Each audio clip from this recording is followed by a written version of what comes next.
Welcome one, welcome all to SimSpeed TV. It's time for round 2 of the Oceanic Dirt Sim Events 360 Power Series presented by Neuropower. We go for the first time on SimSpeed TV to Lincoln Speedway, the newest dirt track to be added to the iRacing service. And I've been looking forward to this one. Just trying my best to figure out what on earth this night is going to bring. And looking at Lincoln Speedway already looks like a very interesting circuit indeed. There will have been plenty of testing going on before this round, and the drivers will be looking for every bit of pace possible. Well, to bring it to you all live here on YouTube, Facebook, and Twitch is myself, Reese Gardner, with Dan Yeaman joining me in the comms box and handling production for the rest of the season from this round forward. Dan, Lincoln Speedway, I presume, is a track that is unfamiliar to you as well. It'll be very good tonight, just working out together how this place races. Sure, right on the fact that I am completely in the dark when it comes to what we're going to expect here tonight. Well, actually, that's a bit of a lie. I did get a chance to watch a couple of drivers do some practice laps for earlier tonight. But it's going to be interesting to see how things go. And yeah, first time on production for an Oceanic Dirt Sim Events broadcast here at SimTography. I had the pleasure of joining you and Jay on previous commentary runs for this series, but handling the cameras too. Going to try and juggle things around here tonight. Speaking of which, of the track race, let's go have a look at it here from the skies, thanks to Google Earth. Indeed. Well, Abbottstown in Pennsylvania, and Pennsylvania seems to be quite a well-represented state here in iRacing when it comes to dirt. We've also got Williams Grove in there, as well as a couple of others. So very big on the dirt racing scene, this part of the United States. And as we zoom on into Lincoln Speedway, you can see already that the two turns, or the four turns, you should probably say, it being an oval, are quite different from each other. Same banking in the turns, but one end of the circuit decidedly different from the next. And I'm thinking that the way the track widens on the exit of turn 4 there, down on the bottom left, is certainly going to make for some interesting moves if drivers try to late apex it and line up a straight run out. Yeah, it's a good point to make all of that there. And yeah, it's going to be interesting. I think, 3/8 of a mile around here as well. So nice short lap times. I was seeing numbers in the 13-second marker earlier this evening. This evening there was some practice going on.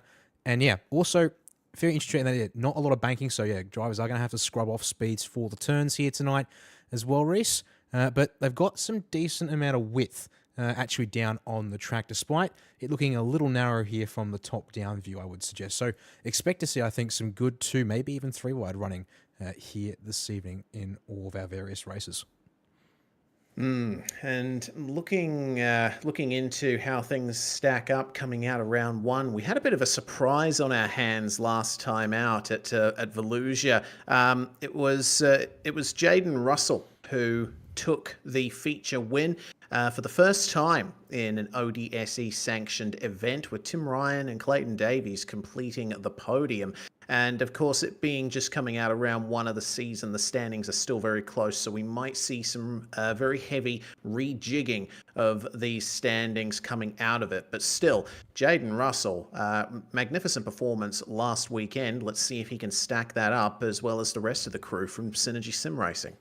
Yep, they're well represented here in the top 10 of the drivers' standings, with Jaden there, as well as Clayton Davies, P3, Daniel Gow and Brenton Hobson, P6 and P7 for the number 3 and 88 drivers, respectively. But, of course, other drivers such as Tim Ryan there for ODSE Sports, just, not quite at the top as I'm used to seeing. Well, I say used to seeing, Reese, but have definitely seen some unfortunate moments for Tim in my few times covering stuff here. So, but all the same as what you're saying, a surprise win there for Jaden, but credit to him there and being able to come out on top last week. Looking forward to seeing how things go in terms of whether he can continue to shake things up tonight or if things change. And in addition to the drivers' standings, Reece, I also have one more for you and for everyone watching us currently so far tonight. Also got the team standings, which for those who aren't aware, ODSE this year deciding to combine team scores from both the 410 Thunder Series that was run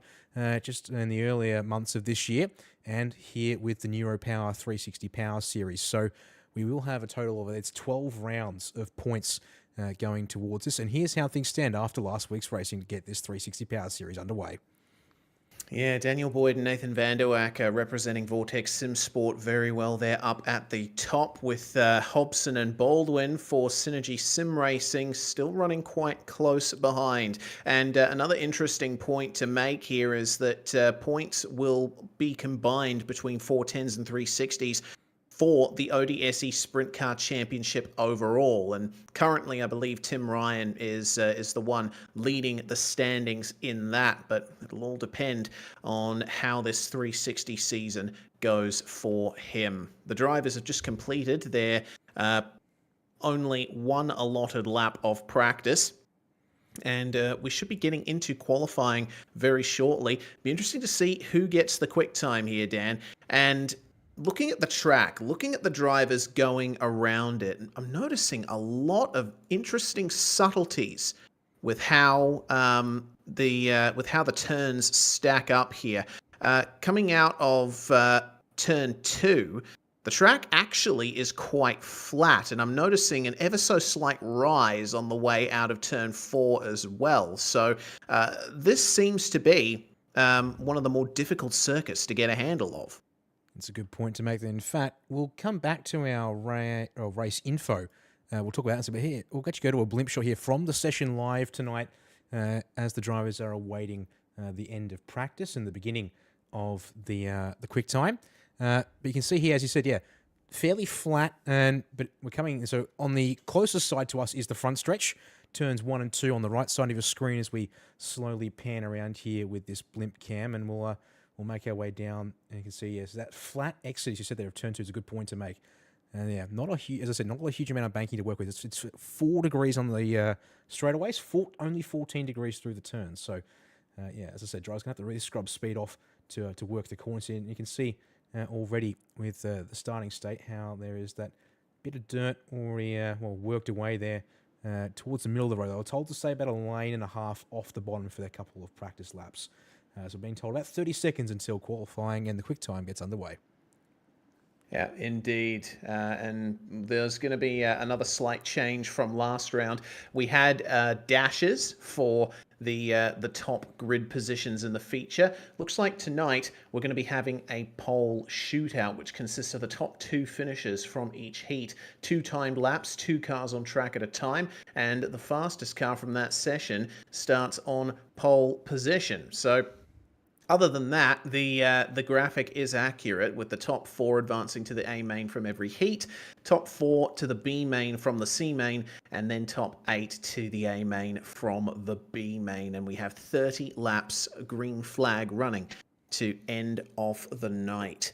And I don't know whether or not this race is going to go quickly or not, considering this is a shorter track than Volusia, but it's much tighter as well. Bit of a lower average speed around here.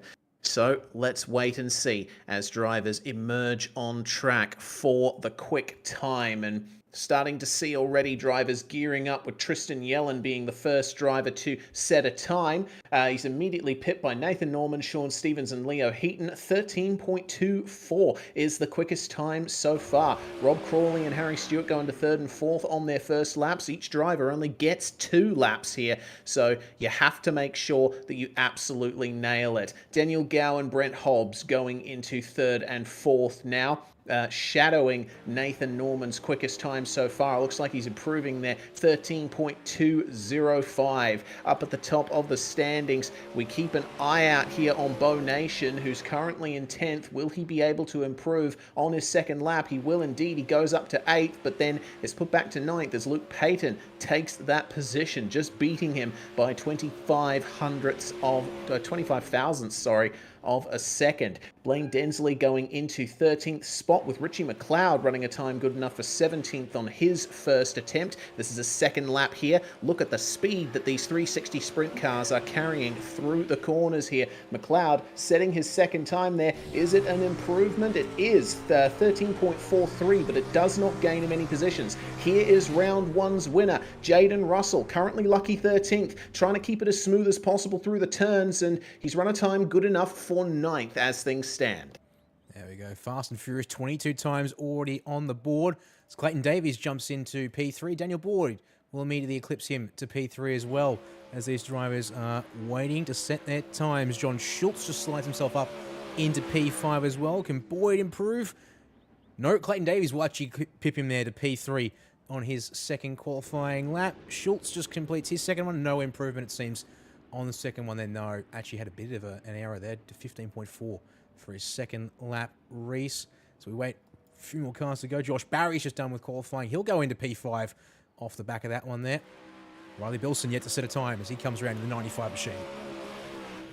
Yeah, let's see what Bilson can do here.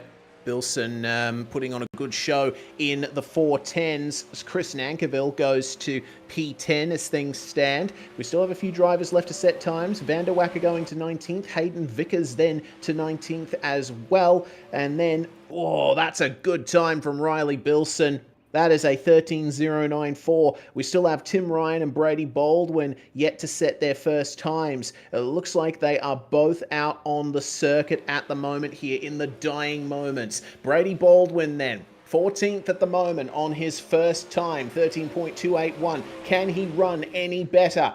Let's see as he crosses the line. He will to 8th spot. And then Tim Ryan, second place in the championship. First time will be on the board for him. And it's going to be second, 13.144. He was not able to overcome Riley Bilson.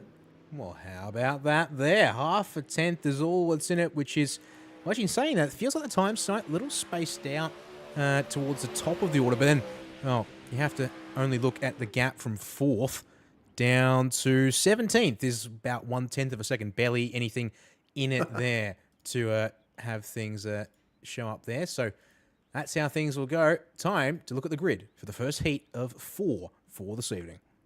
Indeed, Riley Bilson and Sean Stevens will start on the front row for this one. Brady Baldwin puts the number 7 into P3, starting alongside Josh Walton on the second row. Then we got Harry Stewart starting alongside Cole Ferguson on row 3. Then we have Blaine Densley and Richie McLeod on the 4th row of the grid. 9th, and the sole car on the last row is going to be the number 27 of Braden Morosky. And 027, I should clarify. Jaden Russell also running the number 27 here in ODSE competition. All right. Now we wait here for the time at hit 0 and for the pace truck to pull away, and we have the pace truck back.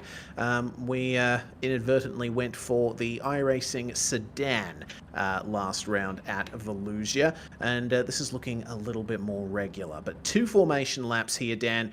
This is a pretty stacked field, I have to say. Bilson doing very well to run the quick time there and get the honours for that. But Harry Stewart starting back in 5th place. Can he make his way forward? There's a lot of questions as to who can get the job done in this opening heat. 4 drivers, of course, transferring through to the feature. And yeah, someone like Harry Stewart, who I've seen some good pace out of in races previous, starting back though in 5th. So got a bit of work to do to get ahead of drivers such as Sean Stevens or Brady Baldwin or Josh Walton, maybe even Bilson himself as well. And again, going to have drivers like Cole Ferguson to his outside, Blaine Densley in behind. Like, all in all, I have to say, yeah, we can't discount anyone here. I'd say even in the back half of this first heat tonight to be able to work their way forward to a transfer and, well, upset the drivers who are hoping to have the slightly easier go of things for this opening race. All right, down the backstretch, one final time before we see the green here, as Riley Bilson will lead them away. Orange cones on the inside at the start of the zone. They get the signal now, and away goes the 95. We're green here at Lincoln. Yeah, wow, that was an interesting start there, but they keep it clean through turns 1 and 2. Bilson leads, but it's on for second between Stevens and Baldwin. Looks like Baldwin managing to work the inside nicely. There's some good rotation there on the number 7, but have a look at Josh Walton, who's really harassing the back of this top 3 battle. The top 4 are starting to break away from everyone else. There goes Walton past Baldwin as we have a car in the wall, 2 in fact. Blaine Densley and Richie McLeod coming together. That's heavy damage for the both of them, but there aren't going to be any cautions here in the heats. It is still on for second as diving up the inside goes Josh Walton. The slide job though doesn't work, and Sean Stevens will try to get him back here.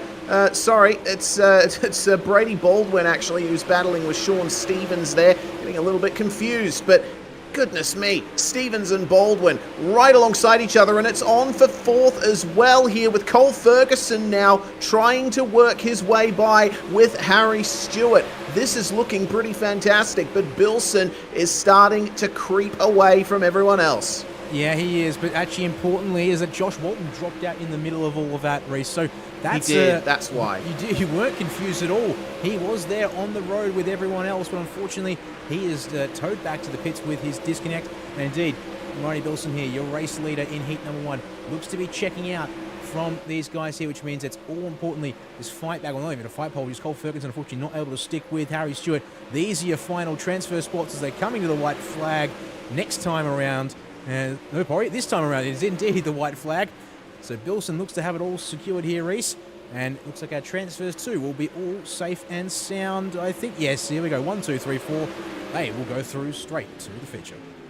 Yes, well, Riley Bilson, I think, actually got into the wall there on the last couple of laps, which lost him some time to everyone behind. It was almost disaster there for our quick time holder. But those are your results then. It's Bilson, Stevens, Baldwin and Stewart who book their spots in the feature. But Ferguson, Morosky, Walton, McLeod and Densley will have to work their way through. And, of course, that's also dependent on if Josh Walton can get back into the server. We instantly move into Heat 2 then. And this is one heck of a front row. Tim Ryan versus Clayton Davies. Keep an eye on that one, with John Schultz starting in 3rd alongside the 64 of Brent Hobbs. Then we've got 2 triple numbers with the 054 of Luke Payton starting alongside the 026 of Leo Heaton, with Joe Daly and Thomas Mitchell taking up the row behind. Last car to start this heat in 9th place will be Lucky 13, Cameron De Bruin, and they are already rolling behind the pace car. Big thunderous cascade of 360 cubic inch V8 engines in these cars. Now, Tim Ryan and Clayton Davies, they have battled each other quite a bit over the years, but I'm thinking that Tim might have the advantage here, starting on pole on the inside, and he might just skip away. But what can Clayton do? What can Clayton do indeed? Yeah, I think you said this is going to be interesting. Yeah, World Championship front row here to get this second heat underway. Obviously saw Bilson able to get a very nice jump and lead the first heat away, but I think this might be a little bit tighter right at the front of the field for this second heat. So actually, this being reminded in session, wait to go on the leader because the iRacing green is coming out slightly earlier, I think, than these drivers are expecting. But here we go. It's round turn 3 and 4 for the second time. They come into the zone, and on the leader we go. Second heat underway here, and Ryan skips straight ahead to the front. Yep, and he's on the outside here, coming through turns 1 and 2. Davies trying to work the inside to get a run on him, but it doesn't work out. It looks like 3rd and 4th are safe for the time being, but Brent Hobbs is going to have to keep an eye out for Joe Daly as well as Luke Payton. Just being tapped into the wall there. Unfortunately, commentators cursed Leo Heaton. That is going to be the end of his heat. But have a look at this at the front. Tim Ryan is skipping away more as Clayton Davies is now under threat from John Schultz. Yeah, good bit of pressure. Well, keeping it up on the high line there is the 98 machine as everyone else working a little bit lower, it seems, in behind as Daly and Payton behind, scrapping contact between the 98 and the 098 and 054 sends Payton down to the back of the queue, unfortunately, there for him in the Black Hawk machine. That will be a hard bit of work here as, once again, your top 4 looking like they're getting themselves out of trouble early, and the fighting happening on in behind here, it would seem. Yeah, they're going to have to give each other a bit of space here as we're on board now with Joe Daly from the driver's eye view. Wow, there's a lot of battling going there for 5th on back, and that's just going to be costing them time to the top 4. All Brent Hobbs needs to do is keep it consistent for these last couple of laps, and he'll be able to get it done. And it looks like up the front, things are starting to actually compress a little, because Clayton Davies was right on the rear bumper of Tim Ryan coming into turn 2, and could be threatening here for this heat win. We'll have to wait and see as the white flag flies. Straight to the inside wall is Clayton Davies, looking desperately for a way past Tim Ryan. I think I can smell a slide job coming, but it's covered off nice and early by Tim Ryan, and to the line they will come, and it will be Ryan who takes the checkered flag there, with Davies, Schultz, and Hobbs rounding out the top 4. Daly, Mitchell, De Bruin, and Payton could not keep an eye in there to getting into the top 4. And unfortunately, Leo Heaton retiring there after being tapped and up into the wall. Well, it's time for Heat 3 of 4 now. It's another 9-car grid for this one. Nathan van der Wacker and Daniel Boyd, the teammates, starting on the front row, with Daniel Gow sharing row 2 with Braden Shute. And then it is round 1 winner Jaden Russell starting alongside Tristan Yelland, who's had a pretty good performance here. Cooper Wilson is going to start alongside Daniel Nickel on row 4. And then finally we have Nash Granger in car 25 taking up the rear of this field. Well, from what I've seen so far, Dan, the racing has been pretty clean. Let's see if that trend continues. Yeah, it is going to be interesting to watch here indeed. Only a couple of minor incidents so far here tonight.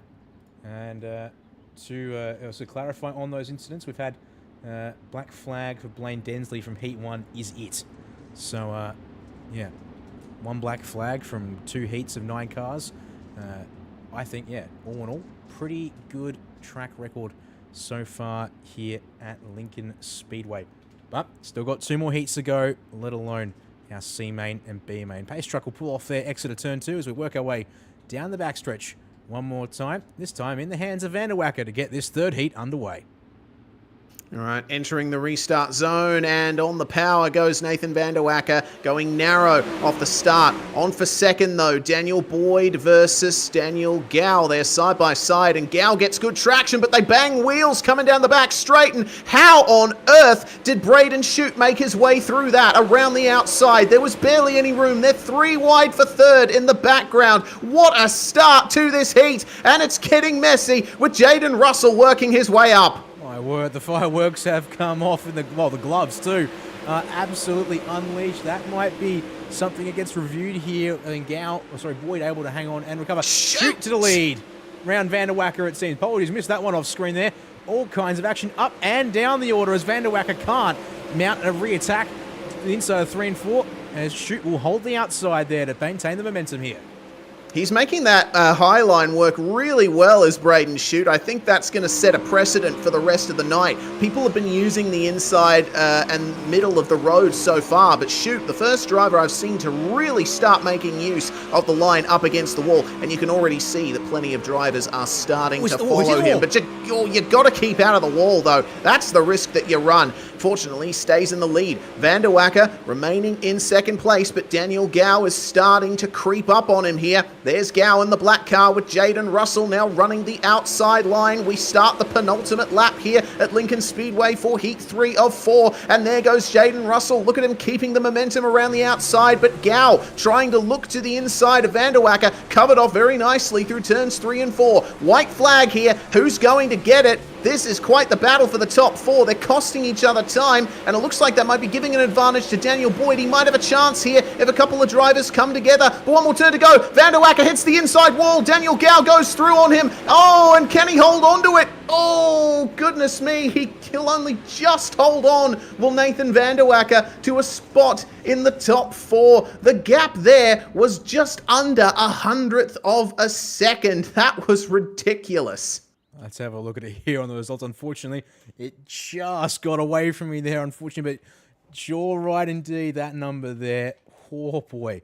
I mean, funnily enough, it looks like it's almost a tenth of a second. A tenth, yeah. Sorry. Yeah, well, no, you're not wrong there. That's certainly a very tight time there between the 2 Vortex SimSport teammates. So unfortunately for Daniel Boyd, he's got to go a long way here tonight through the... Well, actually, he'll get to the B main with that P5 finish, so not so hard, I guess, all things considered. But we've got one more heat to get through here now. And, well, let's have a look at our starting order here. Nathan Norman and Josh Barry going to start us off for this race here tonight. Race in behind them, it's going to be Chris Nankerville and Robert Crawley on row number 2. Bo Nation out of P5. It's got Hayden Vickers to the outside there in that bright orange number 15 SSR entry here this week. And then our final 2 cars with just an 8-car grid for this 4th and final heat. Darcy Wilson in the number 5 and Corey Borden in the 07 to round out the order for this one here as Pace Truck pulls off once again. And we'll get ready to go racing for one more heat of 8 laps. And then we move on to 10-lap race lengths for the C main, 12 laps for the B main. So this should be over very quickly indeed. Good front row here with Nathan Norman and Josh Barry. I can't really pick a clear candidate for victory out of this one, so it will be interesting to behold for sure. We're starting to see drivers take a few more liberties with making moves and a little bit more contact on the way as well, but we're hoping that it keeps to a minimum here in this 4th and final heat. And with one less car involved, maybe that will be a little bit less chance for incidents to eventuate. Either way, on the run to turns 3 and 4, Nathan Norman preparing to slam the power down and unleash all of that horsepower. The green flag will fly, and we are away. That's a pretty good jump there, but staying with him is Josh Barry, who immediately goes to the outside. Not much choice Nathan Norman had. He had to go to the inside there as, just keeping it together. In the middle there was Bo Nation. This is looking a bit messy here for 3rd on back. Oh, look at that contact on the outside there. That'll be with, I think, Robert Crawley in the 35. Actually, pardon me, that might be with Chris Nankerville was exchanged up the front, possibly. Round. Oh, yeah, trouble at the back, indeed. Yeah.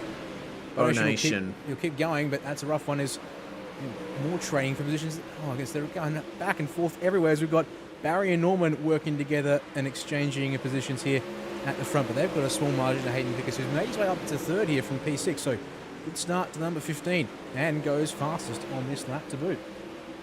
Indeed, it looked like, unfortunately, Bo Nation was taken out by contact with Robert Crawley, so we'll see if race control gives Crawley a black flag from this. Crawley's currently in 6th behind Darcy Wilson, who's trying to chase down Chris Nankerville for that last spot in the transfer window. 4th is on the line here, and Nathan Norman is falling back too, with Hayden Vickers just making his way past him, but he's really battling here. Vickers going back up the inside there, and a bit more contact between Wilson and Nankerville, and it looks like Wilson might get this round the outside. He indeed does, and now let's see if Crawley can find a way through and up into 5th. No, he can't. He gets into the wall and ends up going to the inside.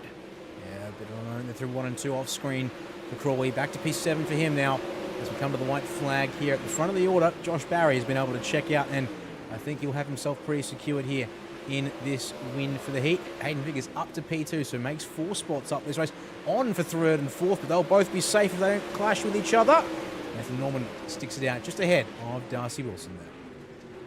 Well, that's your top 4 there. Barry, Vickers, Norman and Wilson. Nankerville finishing 8/10 behind there in 5th, with Corey Borden actually doing all right, making up 2 spots there from his last place start.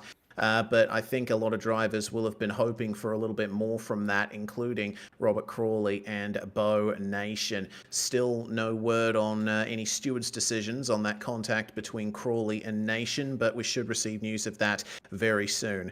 Well, that's the heat phase of the night over. Now we get into the C main, and this is a race that will certainly be going off with Nash Granger and Rob Crawley starting on the front row of this one, with Richie McLeod and Luke Payton joining them on row 2. Starting 5th will be Daniel Nickel. He's got Bo Nation for company there in car 94, with Blaine Densley and Leo Heaton on the 4th row. Tristan Yelland will take up the 9th and final grid spot here. And what I was going to say before we started rolling off was that this race is not just for a potential spot in the feature.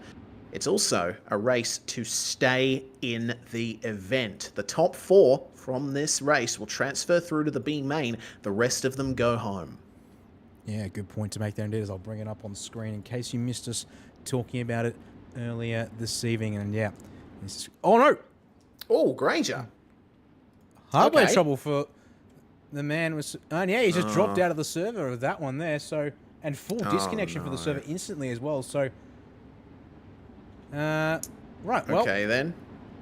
Very unfortunate there indeed. And also Richie McLeod I'm not seeing in the session, so that's actually going to promote the man who was going to start 5th, Daniel Nickel, to the inside and the lead of the front row here. So, well, not quite what we're expecting, as they're going to get the green signal. Wait for the leader. He goes late. That's caught some people out there who are looking for an early jump as we go underway here in this series. 6 cars, unfortunately, going to be the ones that take us away. Yeah, indeed. Well, at least the margin for dropping out of the race is mostly minimised here. Robert Crawley got an end-of-line penalty for his contact in the previous heat, and it's almost 3 wide for the lead there, with Bo Nation trying desperately to get around Daniel Nickel, who probably didn't expect to find himself in the lead here. The top 4 are still being pressured hard by Luke Payton and Blaine Densley, who was also given an end-of-line penalty. Let's take it easy through here. Actually, my apologies. There was no end-of-line penalty for Rob Crawley. That was erroneous from me. It was just Densley given an end-of-line. But we'll see how all of this goes here, because it's not over by any stretch. We've seen gaps from the top 4 in all races so far. Not the case here. Yeah. Some questions in race control about the start from that. Oh, Rob Crawley's in the wall there through 1 and 2. He's going to slide down the track in front of Luke Payton there. Thankfully, he gathers it back up. But it's on for everyone here tonight. And I mean, yeah, no. Oh, Nation! Oh, goodness. Yeah, he's getting into the wall, isn't he? The high line not being his friend in places. Daniel Nichols still holding station, middle of the road and going low through the corners. It is on, though, because Blaine Densley and Leo Heaton trying their best to keep in pace here. Actually, it looks like the top 4 are starting to break away, with Payton and Crawley starting to battle a bit too hard with each other. Both of them want to be the car leading the charge to try and get into the top 4, and unfortunately, it looks like they're just tripping over each other a little bit here.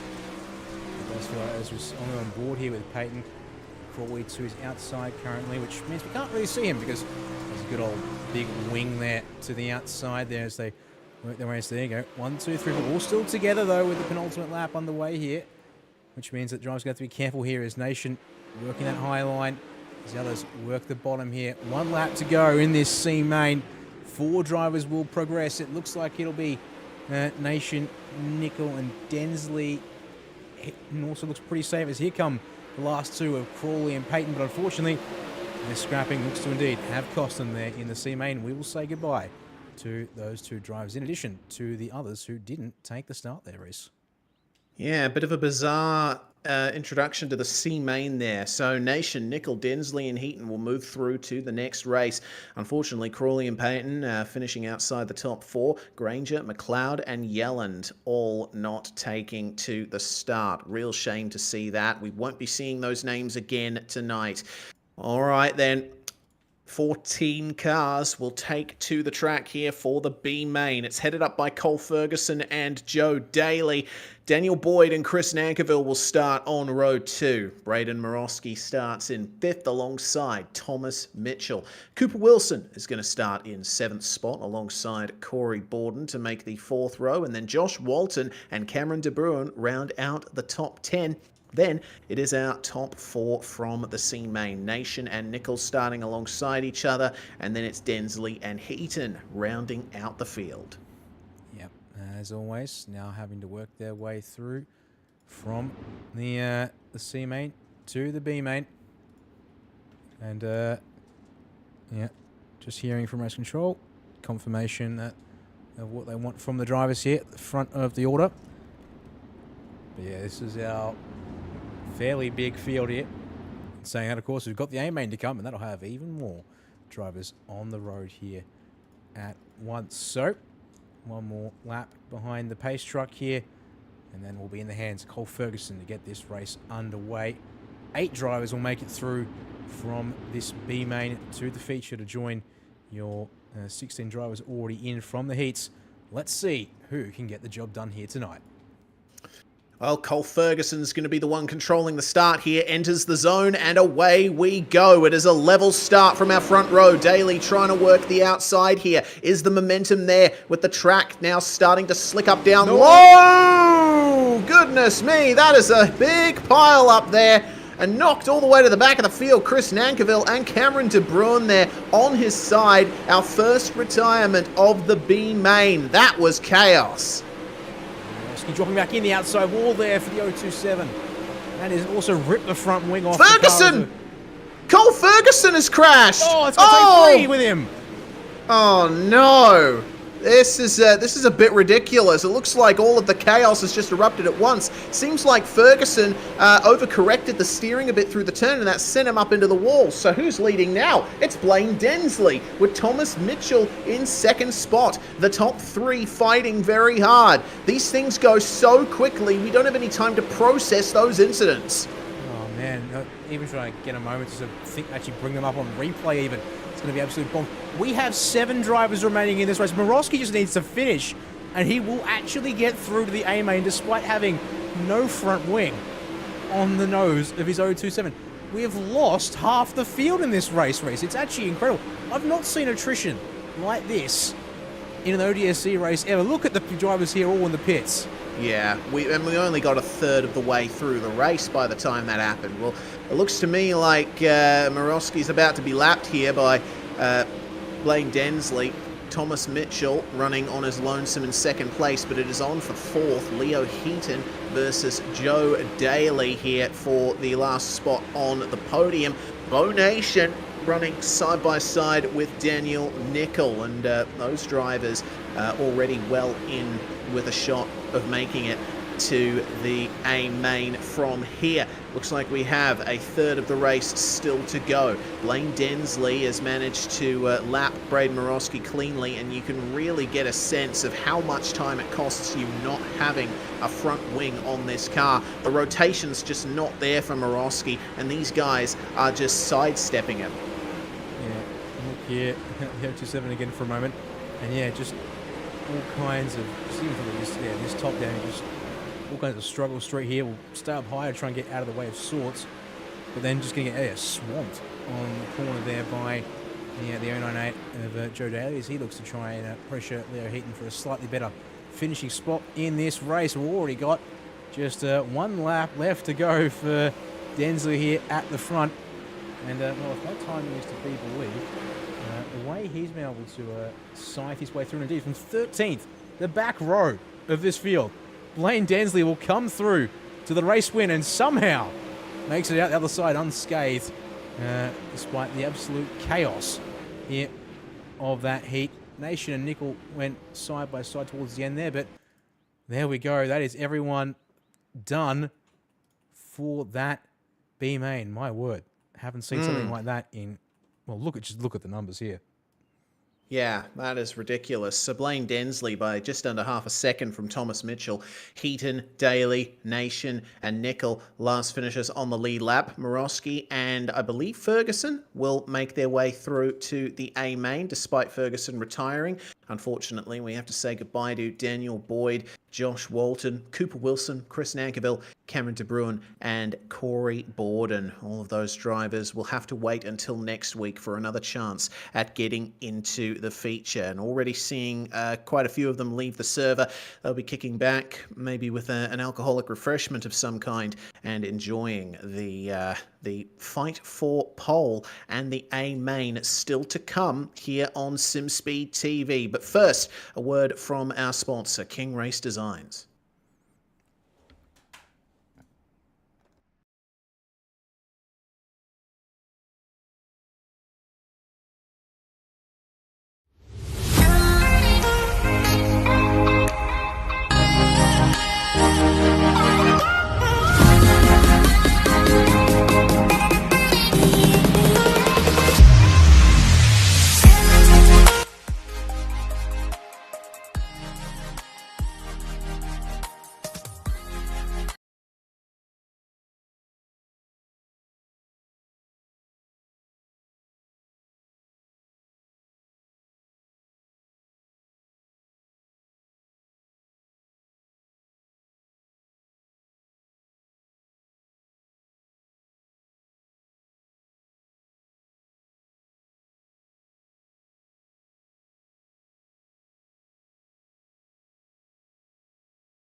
Well, thanks very much to King Race Designs for sponsoring the pole shootout. We've just had our first round of that, and looks like Jaden Russell running the quickest time versus Hayden Vickers there. So we'll see now who manages to beat that time set by Mr. Russell. Next two drivers out on track are going to be Sean Stevens and Clayton Davies. I'm expecting the lap times to drop here.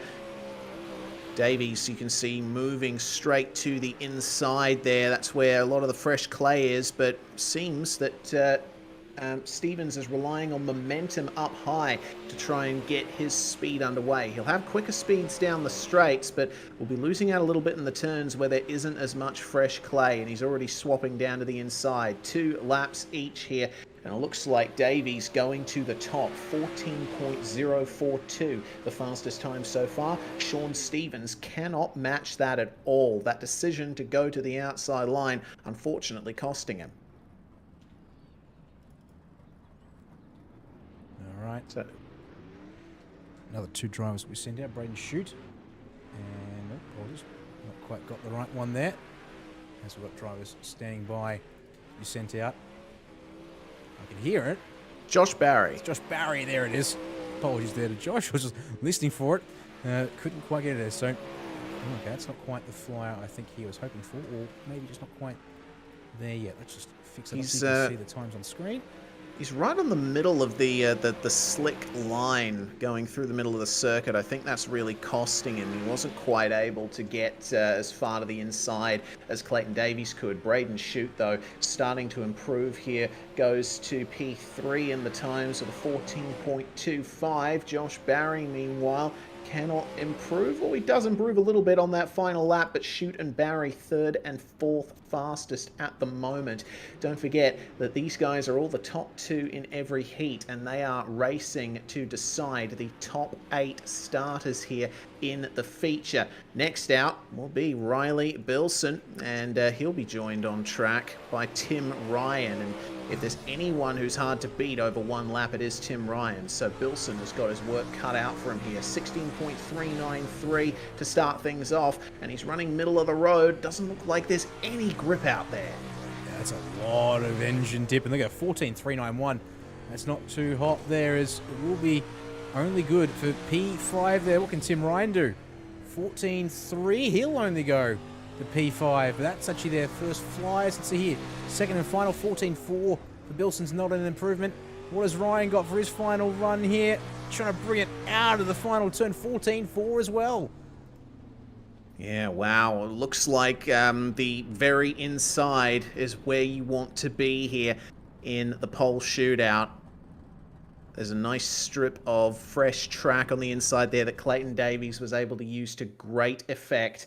But that's going to be the end then of the pole shootout presented by King Race Designs, and I think that's going to confirm it. Clayton Davies will start on pole position for the feature here in round 2 of the ODSE 360 Power Series presented by Neuropower. Now all we have to do is wait for the session to tick over, and we'll be able to get into 30 laps of green flag racing. Now, seeing just how much the track evolution affected grip across the circuit there, Dan, I'd be interested to see how many drivers will go to the extreme inside at the start on the feature, because it seems like that's what you got to do to get the pace now.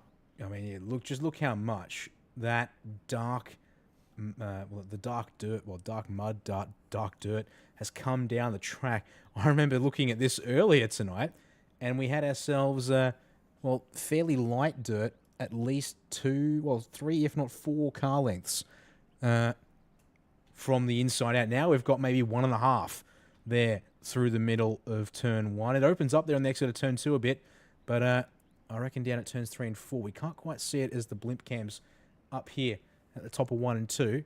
But yeah, that line on the way into the corners gets extremely narrow at both ends of the track from what I can see here.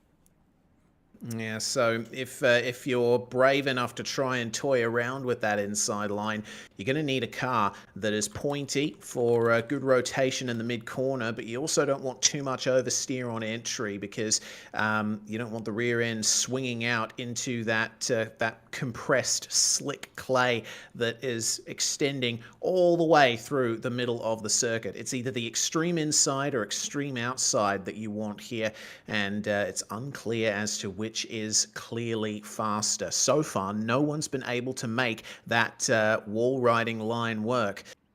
So we'll see what Clayton Davies does here as the feature grid has been set.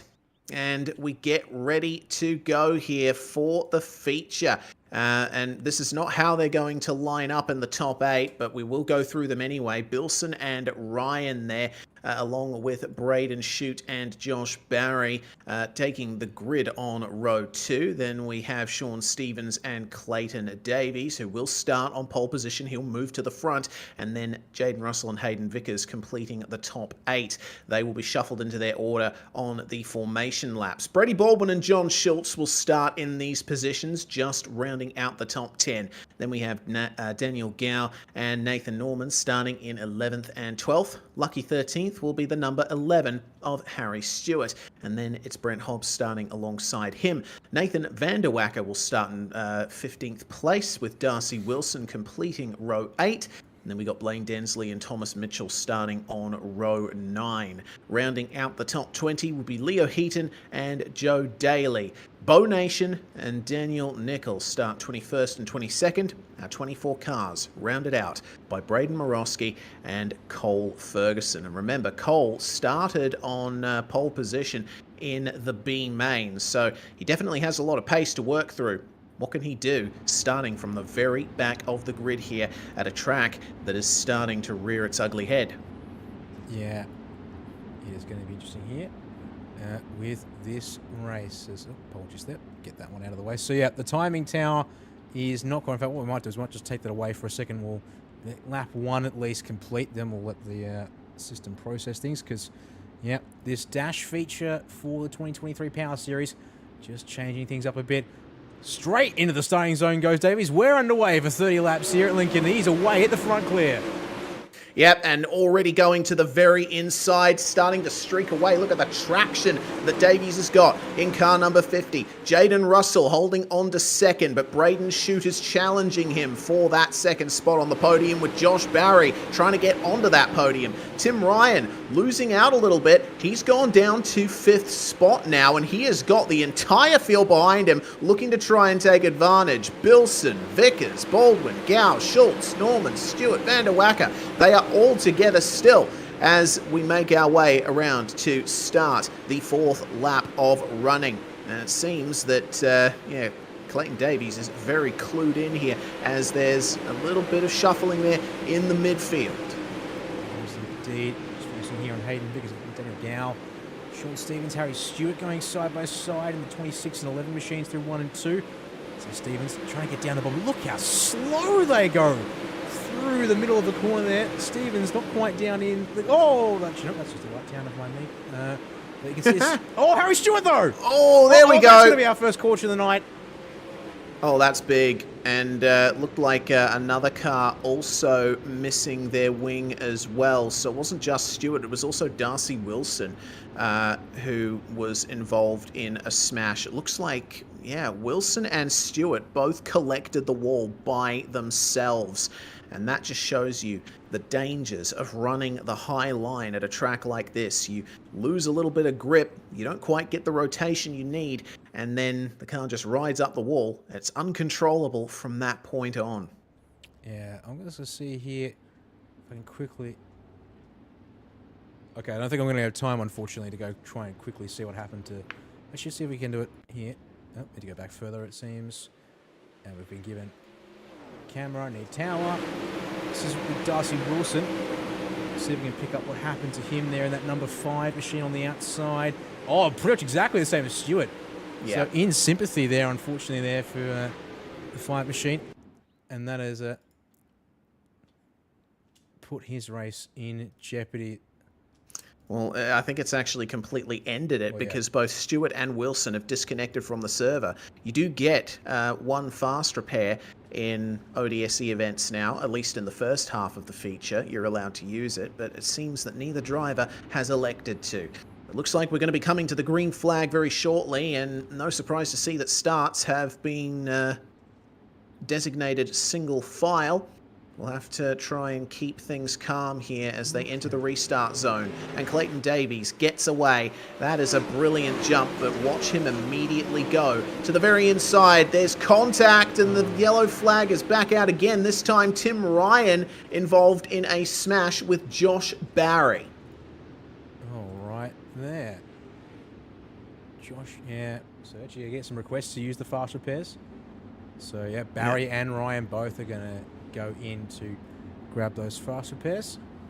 They will go end of line as a result of that. It actually looks to me like Josh Barry entered turn 1 a bit too hot and got into Braden Chute. From that point, Tim Ryan didn't have many places to go. He'd already committed to the corner by the time that incident happened, and, well, Barry was sliding up the circuit backwards. Oh, yeah, that is a really unfortunate small error from Barry there, and just, yeah, collecting another driver in the process. But fast repairs used. They're back in this race. But once again, under caution here as the drivers now. Well, the joys of caution laps not counting. We'll have to get things sorted out. Now, the dirt looks pretty rough there on the inside of turns 1 and 2. Look how rough it is on the inside there of turns 3 and 4. Actually, see if I can go up to a... There we go. The blimp cam is a little more favourable to seeing the inside 3. It actually looks okay on the entry, but the mid and exit of 3 and 4. Drivers are going to have to be brushing the wall, or just foregoing that entirely, and just working with what they can in the slick parts of the circuit here. Reese's pace trucks in and down the lane once again. Time to get this race back underway in the hands of Clayton Davies once more. Yeah, hopefully we get more than a couple of laps of green flag running here. We are crying out for this race to start evolving. Davies gets off to a good start, though, as the green flag flies. He's keeping it well on the fresh clay down low, and it looks like most, if not all, of the other drivers are following him there.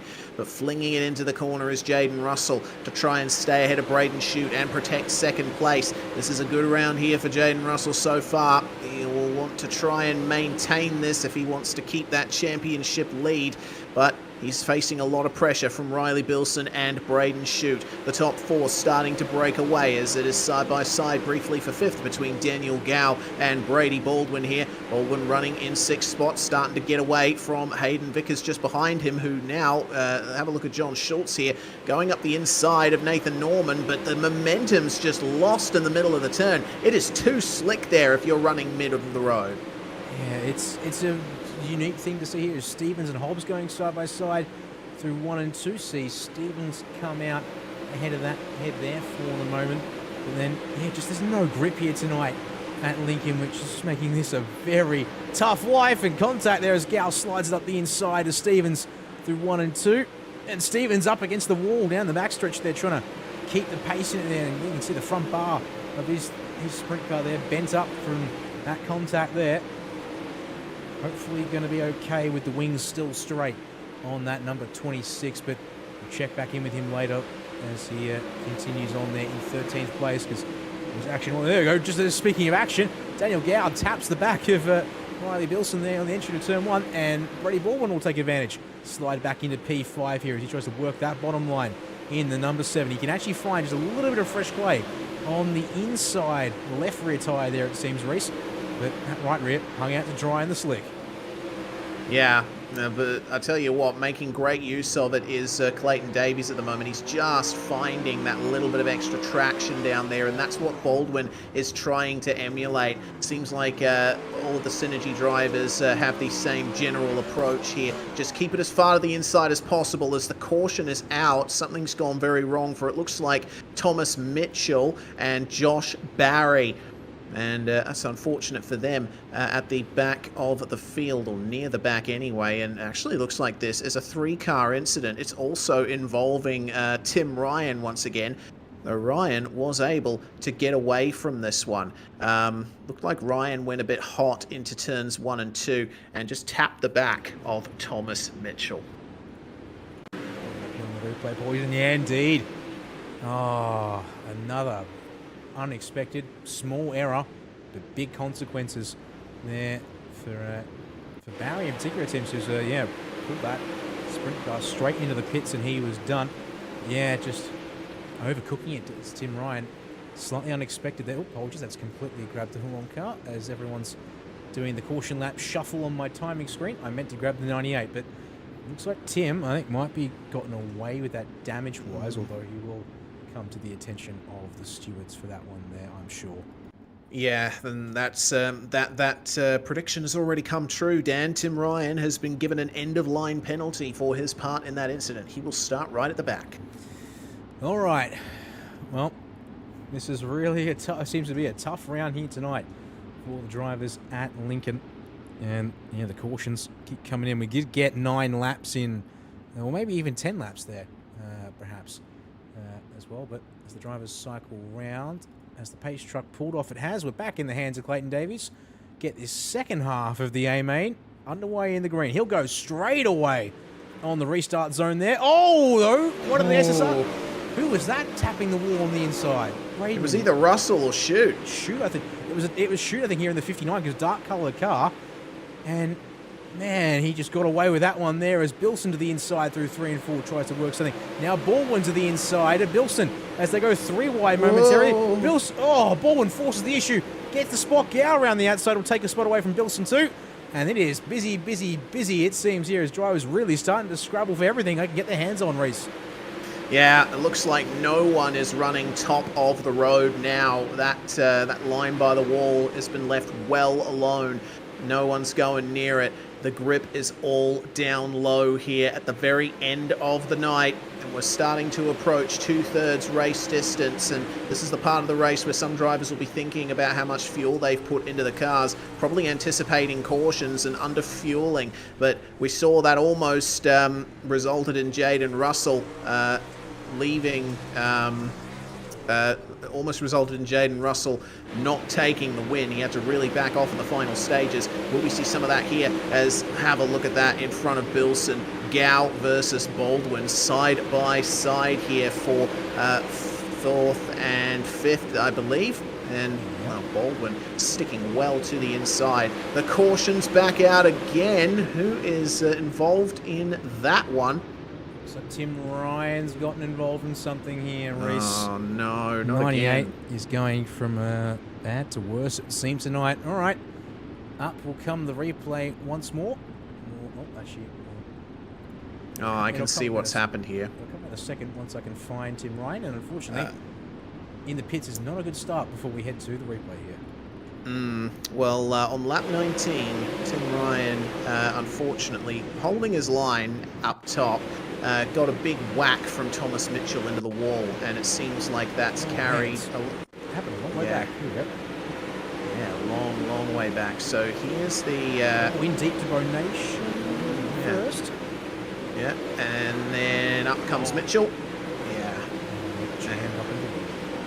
Yeah, the front suspension was destroyed from that contact. Nothing Tim Ryan could do from that point on. That car was not in a drivable state. So I get the feeling that Tim Ryan's night is over here. And what an uncharacteristic first 2 rounds of the season it has been for the iRacing World of Outlaws former world champion. That is a really bizarre start to the season. Tim Ryan will not be featuring in the points at all tonight, at least when it comes to feature results. But we're now in the final third of the race here, coming around to complete the 21st lap once the caution ends here. It's still a Synergy Sim Racing 1-2 with Clayton Davies and Jaden Russell leading the way. Braden Shute, meanwhile, keeping himself well in contention here for a potential top 2. But could it be a Synergy podium lockout with Brady Baldwin now challenging Shute for 3rd? Look at him go around the inside, and just a little bit of fresh clay there in middle of the road, allowing Baldwin to get the traction he needs. And he's continuing to pressure Shute here, keeping him up in the slick. This is fantastic. And, oh, And they're Jaden through. Russell. Yep, there we go. Now, Baldwin's trying to get past Russell. Jaden running a little bit further up the road, but you can see just how little grip there is in the middle. That car is massively over-rotating, but Russell's just managing to keep it under control. He's not losing as much to Baldwin as I thought he would. Oh, there's been trouble at the back. Blaine Densley's dropping down the order in the 011, and Bo Nation. Morosky as well. Oh, boy. Well, there we go. Another one out. Actually, it looks like Morosky not involved in that. He got on the brakes massively to avoid whatever incident happened ahead of him there. So looking here at Blaine Densley in the number 11. And he's up high, and then round he'll go, and Bo Nation broadside. Yeah, Into, that'll do it. Yeah, that's definitely what we would call unfortunate, say the least. Try and get on board here real quick before it happens. And just inside the roll bar there, and bang! What do you even do in that situation? Bo Nation had already committed to the exit of the corner. It would have been difficult to go down to the inside. You'd run the risk of over-rotating the car, but he couldn't go outside either.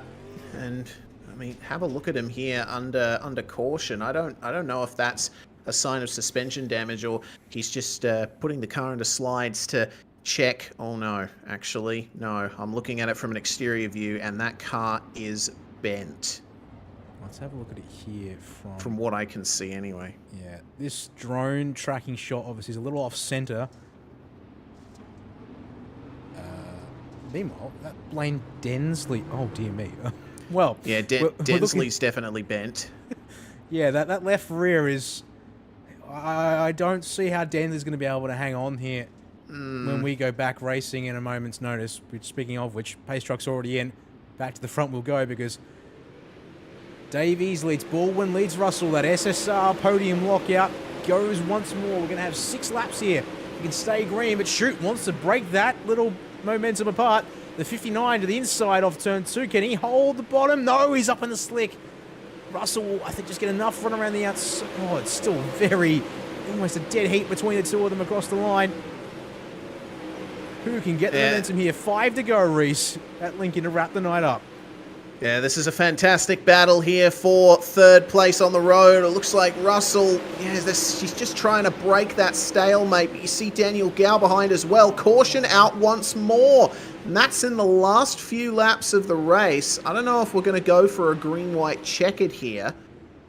I think we might have just gotten that caution outside the margin for a green-white checkered. And I'm not sure what caused that incident, Dan, but I'm getting the feeling you might know. Well, I did find here the 18 machine of Daniel Nickel a bit slow in turn 4. See if we can indeed pick up a replay here that might tell us a little something about what might have caused it here. Bo Nation up the inside, big slide job, and that has not worked out well at all. And Braden Morosky there in the 027, spinning in sympathy. Unfortunately, coming to a stop perpendicular to the racing line has brought us out the caution, despite both cars looking like they're mostly okay and would have been all right to carry on at that moment there. Well, caution has been shortened, so we are going to be going green at the end of this lap. Looks like race control are pretty adamant about getting this night over and done with after the amount of incidents that we've seen.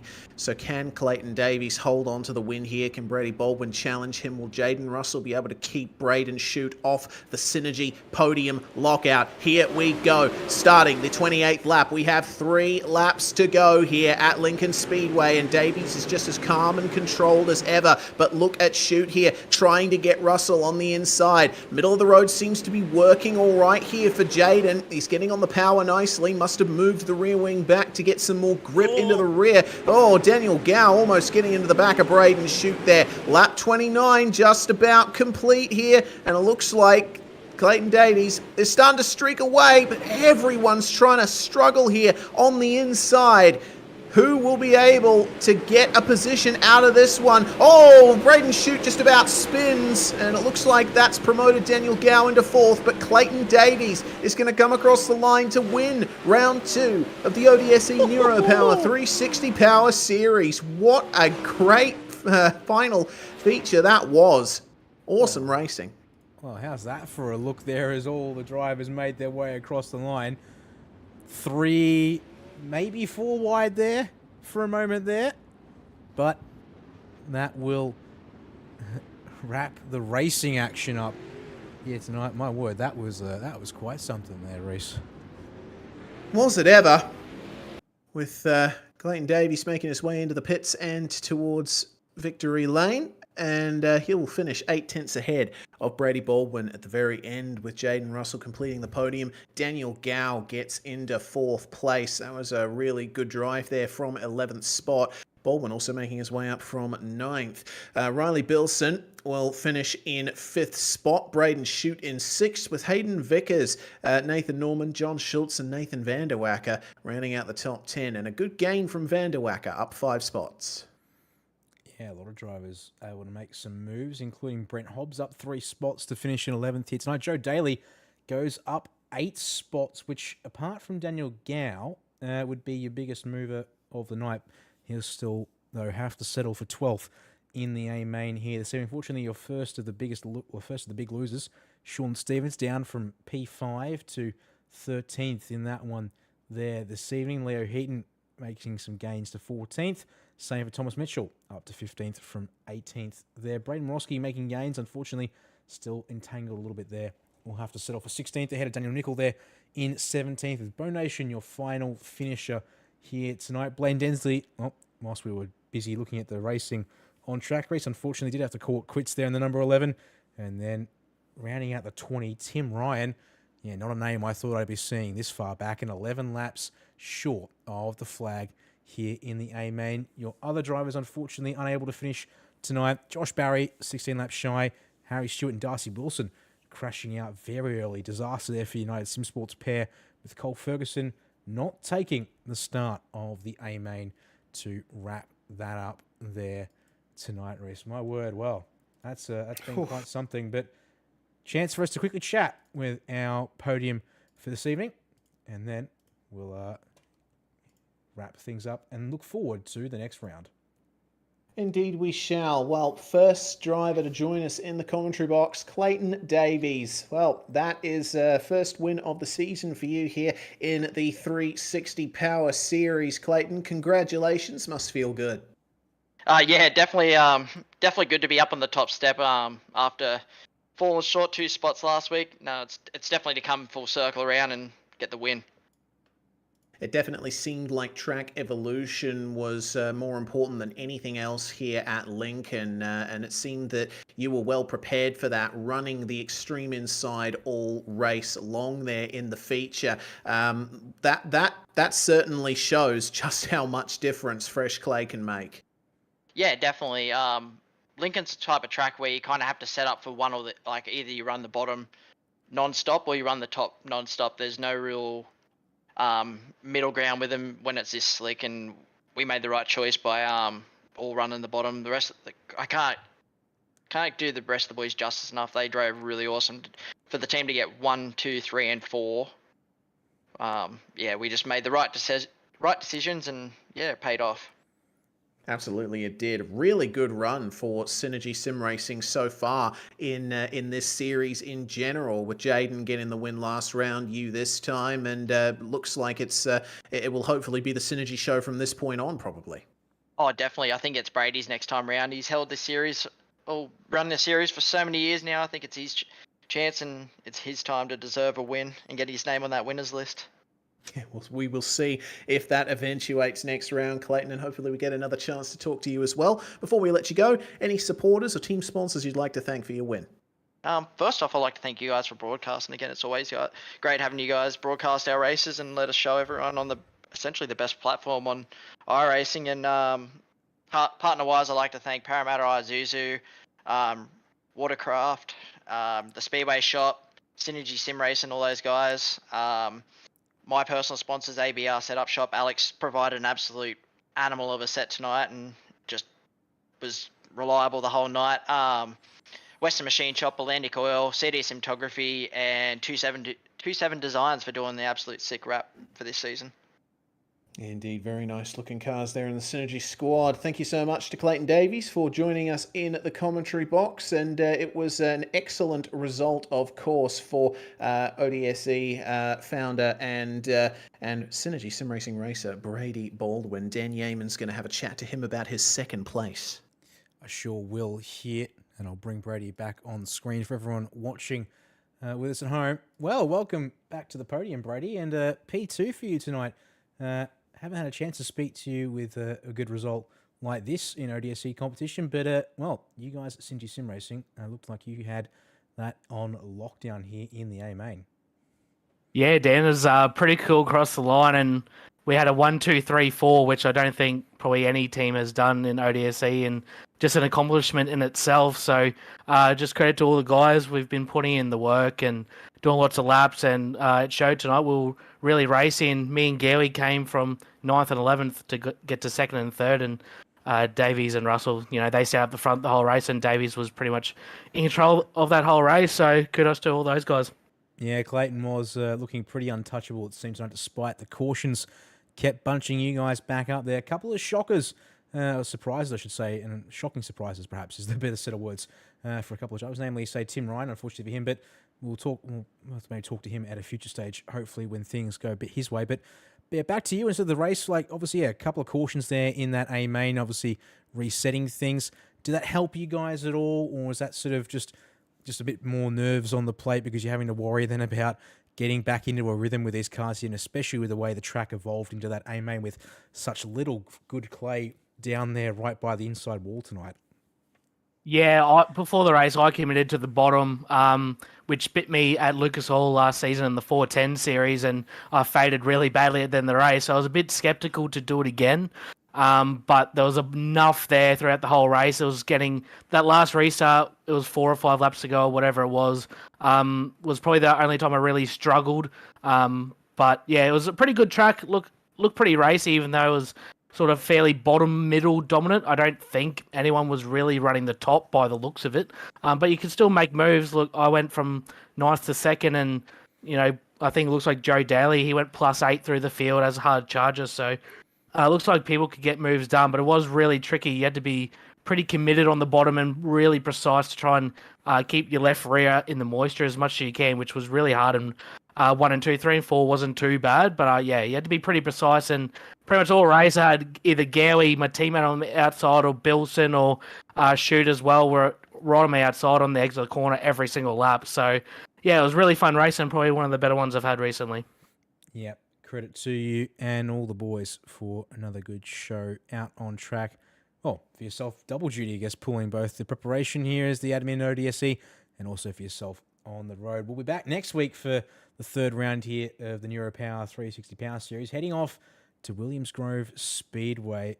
Had a chance to do any laps yet in this 360 sprint car round there yet? Or we're going to see, maybe just fill me in. Has this actually been a track that ODSE's raced at before Williams Grove? So, anyone with was there a previous form to look forward to? Yeah, I've done one ODC race at Williams Grove. I think it was 2021, quite a while ago. I think we ran 6th or something like that. We're pretty decent, but the cars have changed quite a lot since then. If Joel Berkeley decides to show up, hopefully he does. He's the king of the Grove. I think he's won 4 out of 5 races there in ODSE, so hopefully we can get him on. I'll have to message him after this race, try and get him on. But I think the race will be really good. You definitely get a multi-lane, a bottom, middle, and a top there at Williams Grove. Haven't done any laps yet. Got a lot of stuff happening on in the background in my life at the moment, so I was lucky to get enough laps tonight, and obviously the laps I did do paid off because we had pretty decent speed. You sure did there. Well, Brady, before we let you go, floor is yours. Who do you want to thank for your P2 tonight? Yeah, obviously everyone at Synergy Sim Racing. Give a shout to Hobbo. He's up in Cairns on a family holiday. He wasn't with us tonight, but give him a shout out. And obviously all he does for the team and everyone else at SSR. Congrats Clayton on the win. J. Russ for 3rd. Gowie for 4th. Hayden also P7. That's probably one of his best drives in ODC as well. And all the partners, Parramatta Isuzu Ute, Watercraft Performance Centre, Works Racing Components, Speedway Shop, DM Simtography, and yeah, like I said, everyone at SSR, J. Ross, just everyone at the team, and it's a pleasure to be part of it, and really cool night to be a part of this team. And 1, 2, 3, 4. I don't think anyone on the team will forget that for a long time. No, indeed. A result to be celebrated by everyone here at SSR. Thank you very much, Brady. And, well, Reese, you've already pulled in our third and final driver to chat to tonight to round out the SSR podium. Jaden Russell standing by with you here. Yeah, congratulations on another top 3 here, Jaden, capping off your win in round 1 with a 3rd place here. And that's, as Clayton and Brady have already said, really welcome result for the team. It feels like Synergy's on a really good run here. Yeah, it's been a good start to the 360 Power Series. It's, we've had, 5 podiums in 2 weeks, so it's awesome for the team. It did look like in the feature, obviously going right down to the inside wall was the way to go. But looking at you running sort of middle of the road sometimes with how involved in the paddles you were, not quite being able to get down there, felt like, at least from the outside, the car was looking a bit hard to control there on the slick. How was it from your perspective? We had a setup for the bottom, which the other boys ran. I decided not to do that because it didn't really suit my driving style. Unfortunately, the middle never come to me, so I was just trying to make do with what I had, which wasn't quite fast enough, and I wasn't fast enough to put it on the bottom either, so I just had to try and run the middle as hard as I could, which was a fair bit of a task. Yeah, it definitely looked like quite a task from our perspective. And just give us your thoughts on the track in general, because I'm presuming that a lot of you guys have already done quite a bit of track time here at Lincoln, but this is the first time we're experiencing it here on SimSpeed. So just give us an idea of what it's like from the driver's perspective with that changing banking. Yeah, it was interesting. This is my first major league race here. I've done a smaller one where the track didn't get to this sort of treacherous condition, but it raced well, but it didn't race nowhere near the way I expected. I thought cars to be a lot higher up on the track, which never seemed to happen. It was quite interesting, but it was good fun. Definitely looked like it from our perspective as well. We go to the Grove next round. We're going a bit away from turns, tracks that are mostly turns like Volusia and here, and getting to those long straights. So you're looking forward to sending some sliders? Yeah, it's always cool to go to Williams Grove. Pretty good there for the team as well, so it'll be hopefully another good round for us. Always a fun track to race at, always good racing, so keen for that one. As are we, Jaden. Well, thanks very much for joining us. Anyone you'd like to thank before we let you go? Oh yeah, just everyone back at Synergy. Brady obviously built a wicked set again this week. All the sponsors, Parramatta Isuzu, Speedway Shop, Watercraft, DM Simtography, taking some awesome photos for the series so far. So, yeah, it's cool. Thanks, everyone. Yeah, and thank you for joining us, Jaden Russell from Synergy Sim Racing again. 1, 2, 3, 4 finish for that team, Dan. I'm looking forward to seeing how the rest of the season goes here, because if our usual suspects keep having issues, this could definitely be one belter of a season. Yeah, that's a good point to make with some of the heavy hitters not quite, having the races they'd like to have. That will certainly mix things up. But, well, come next week, we're going to be at the halfway mark of this season, Reese. I mean, it just feels weird to say that, but sort of that seems the way with the racing on the dirt here. Fast, furious, weekly action in round 3 of 6.